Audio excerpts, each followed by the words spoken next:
The Iranians certainly are embroiled in Syria, but these have been pretty good times for them. Actually, we see them interfering in Yemen without too much pushback, in Bahrain, in Lebanon. Of course, they're still active in the West Bank and Gaza. They are everywhere without very substantial pushback. Do you see Iran as being constrained or in some way moderating its actions because of the Joint Comprehensive Plan of Action, better known as the Iran deal? How do you see Iran's ambitions playing out?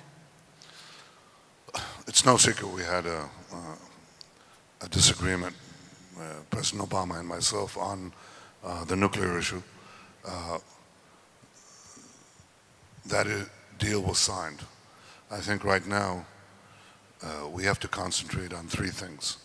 The first is to prevent Iran from violating the deal. I was concerned with two things about the deal. One, that Iran violates the deal. The other, that Iran keeps the deal.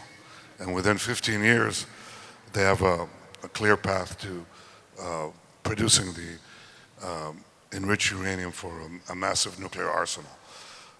I thought, and I'm still concerned with that aspect of it. But right now, we are in agreement that we want to keep Iran's feet to the fire. We want to make sure they don't violate the deal.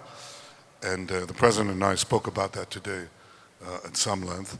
So we'll cooperate, first of all, to make sure that Iran doesn't cheat.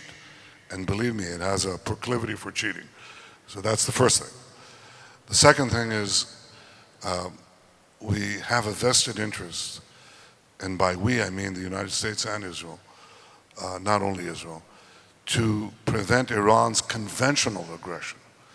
Remember that Iran is not only arming Hezbollah, as I described, trying to build a second front in the Golan, supplying Hamas in Gaza and Islamic Jihad with the technology of attack drones, acting in Yemen, trying to undermine Jordan, you name it. Also building an arms industry, 50,000 man strong, that produces submarines, satellites, precision rocketry, and many other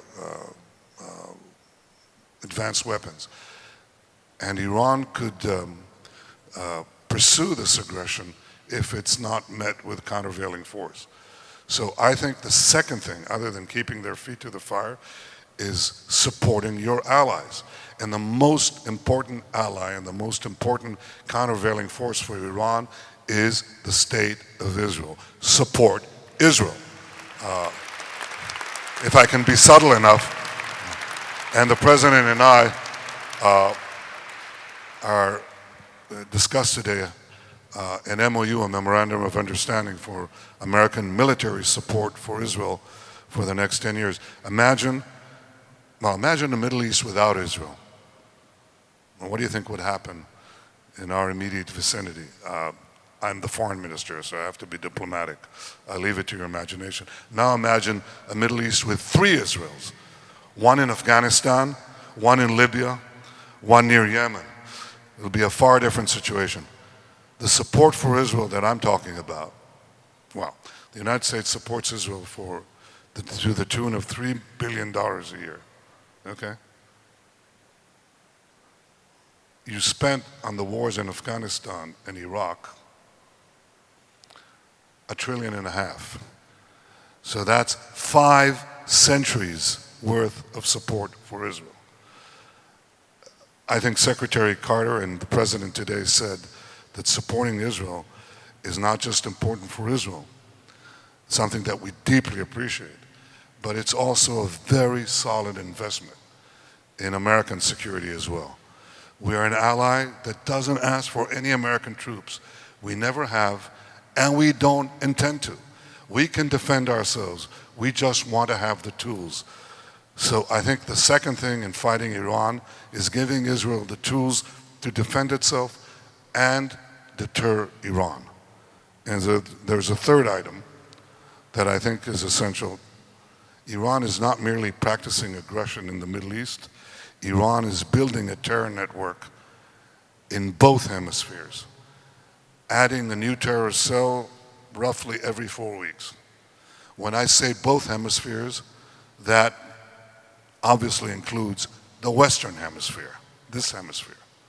And I think this terror network that is growing rapidly should be torn apart. So 3 things: keep their feet to the fire, support your allies, this ally first, and third, bring down that terror network. I think that's what I can say about Iran.